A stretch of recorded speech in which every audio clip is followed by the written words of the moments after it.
दोस्तों, आप तमाम लोग जानते हैं कि इजराइल और फ़लस्तीन के बीच में कई महीनों से जंग जारी है। 7 अक्टूबर 2023 से ये जंग शुरू हुई और अभी तक ये ख़त्म होने को का नाम नहीं ले रही है। पिछले कुछ महीनों में जिस तरह से इजराइल ने फ़लस्तीन में कत्लेआम किया, वो आप तमाम लोगों ने देखा है। हज़ारों लोगों की मौत हो गई, लाखों लोग बेघर हो गए, तमाम तरह के इंस्टीट्यूशंस ख़त्म कर दिए गए, बर्बाद कर दिए गए, तबाह कर दिए गए। अस्पतालों पर, स्कूल्स पर और तमाम तरह की जो संस्थानें हैं, उन तमाम जगहों पर बम गिराए गए और तमाम चीज़ों को तबाह कर दी गई। इसमें सिर्फ इसराइल नहीं था, इसराइल का साथ देने वाली बहुत सारी मुल्कें हैं, जिनमें अमेरिका एक बहुत बड़ा नाम है और अमेरिका लगातार फ़लस्तीन के विरोध में, फ़लस्तीन के खिलाफ में इसराइल का साथ दे रहा है। इस बीच एक खबर जो सामने आई है, वो एक बड़ी खबर है और ये खबर ये है कि अगले 24 से 48 घंटे के बीच में इसराइल के ऊपर ईरान हमला कर सकता है। जी हाँ, आप सोच रहे होंगे कि ईरान ऐसा क्यों करेगा? तो आपको बता दें कि लगातार ईरान जो है इस मामले में फ़लस्तीन के साथ है और वो ये कह रहा है कि जंग रोकी जाए, जंग रोकी जाए, जंग रोकी जाए। लेकिन ऐसा नहीं हुआ। फ़लस्तीन क का साथ देने के लिए हिज़्बुल्लाह जो है वो लगातार साथ दे रही थी। यकीनन ईरान जो है उनका समर्थन कर रहे थे, ऐसी खबरें थी। लेकिन इस बार ये खबर सामने आ रही है कि ईरान सीधे-सीधे इस वॉर में कूद सकता है और इसराइल के ऊपर हमला कर सकता है। खबर ये सामने आई है कि ईरान ने 100 से ज़्यादा वॉरशिप्स तैयार कर लिए हैं, यानी कि जंग लड़ने की तमाम तैयारियां शुरू हो गई है। इस बात का दावा कोई और नहीं बल्कि अमेरिका के राष्ट्रपति जो बाइडेन ने खुद किया है। यहां तक कि व्हाइट हाउस के प्रवक्ता ने भी इस बारे में जानकारी दी है, मीडिया कर्मियों को इसके बारे में सूचना दी गई है। आप तमाम लोगों को बता दें कि टाइम्स ऑफ इसराइल ने भी एक रिपोर्ट जारी किया है। इस रिपोर्ट के मुताबिक इस बात का दावा किया जा रहा है कि ईरान जो है वो इसराइल पर हमला करने की तैयारी कर रही है।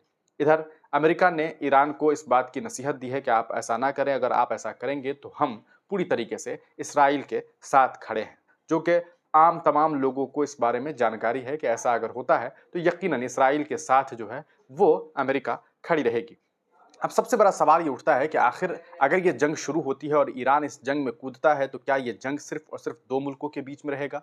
क्या ईरान और इसराइल के बीच में ये जंग रहेगा? ऑब्वियस सी बात है, ऐसा नहीं होगा, क्योंकि इसराइल के लिए अमेरिका ने अपने तरफ से वॉरशिप देने शुरू कर दिए हैं और वो जो रेड सी है, लाल समंदर है, उसके ज़रिए वो लोग जो हैं, वो फ़ील्डिंग लगा रहे हैं कि अगर वॉर शुरू होती है तो किस तरह से ईरान के द्वारा जो वॉरशिप का इस्तेमाल किया जाएगा, उसके तरफ से जो मिसाइल्स दागे जाएँगे, उसे कैसे इंटरसेप्ट किया जाएगा, इसकी तमाम तैयारियाँ जो हैं वो अमेरिका के द्वारा की जा रही है। लेकिन सबसे बड़ा सवाल ये है कि अगर इस जंग के बीच हालात खराब होते हैं तो क्या ऐसा तो नहीं होगा कि ये जंग वर्ल्ड वॉर 3 यानी कि विश्व युद्ध तीसरे के तौर पर देखा जाएगा?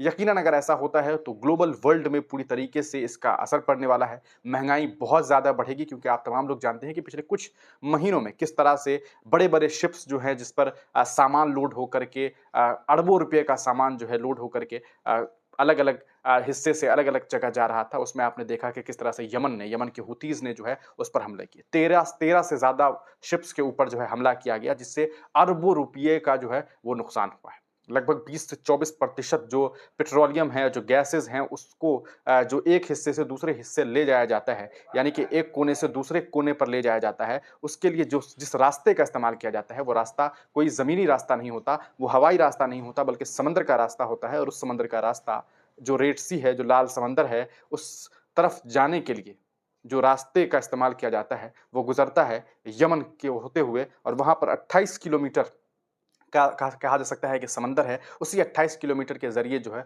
बहुत सारे बिज़नेस होते हैं और उस पर हुतीज़ ने लगातार जो है वो नज़र डाले हुए हैं और कई सारे हमले भी हुए हैं।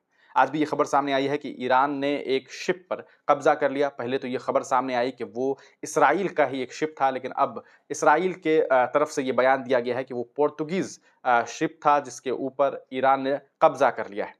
ये ख़ैर वक़्त बताएगा। इस बीच आप तमाम लोगों को बता दें कि इस वॉर में जो सबसे बड़ी खबर सामने आई वो है ये कि लगभग 6 मुल्कों ने, जी हाँ, लगभग 6 मुल्कों ने एडवाइज़री जारी की है कि हमारे जो लोग हिंदुस्तान हो या फ्रांस हो या फिर और अन्य सारे जो मुल्क हैं, चाहे वो ऑस्ट्रिया हो, अगर उस मुल्क के कुछ लोग वहाँ इसराइल में हैं तो उन्हें वापस बुला लिया जाए।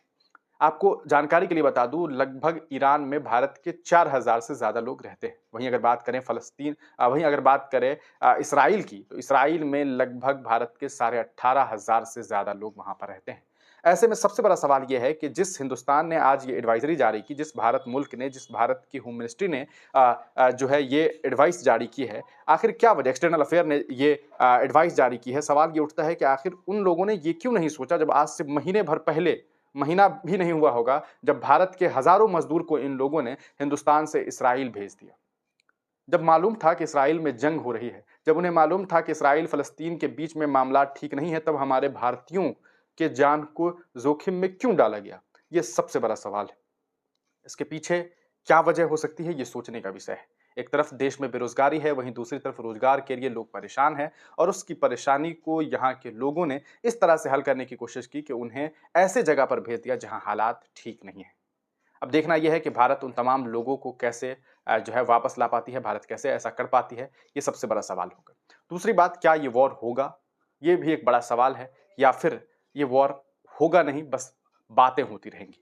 देखिए, इस बार मामलात ऐसे हैं कि 1 अप्रैल, गालिबन 1 अप्रैल को ईरान की एम्बेसी पर इसराइल के द्वारा हमला किया, जिसे इसराइल के इस हमले को ईरान ने इस तरह से देखा है कि ये हमला हमारे एम्बेसी पे नहीं बल्कि हमारे मुल्क पर किया गया है। और आप तमाम लोगों को बता दें, मुस्लिम वर्ल्ड के एक बहुत बड़े नेता हैं, ईरान से ताल्लुक़ रखते हैं, अयातुल्लाह ख़ामेनी साहब ने सीधे-सीधे इस बात को ज़ाहिरन ये बात कही। उन्होंने मीडिया में इन्होंने ये बात रखी कि जिस तरह का काम इसराइल ने किया है, उसका बदला उन्हें मिलेगा। और ये बदला सीधे-सीधे इस तरह से देखा जा रहा है कि ईरान और इसराइल के बीच में जंग शुरू होने वाली है।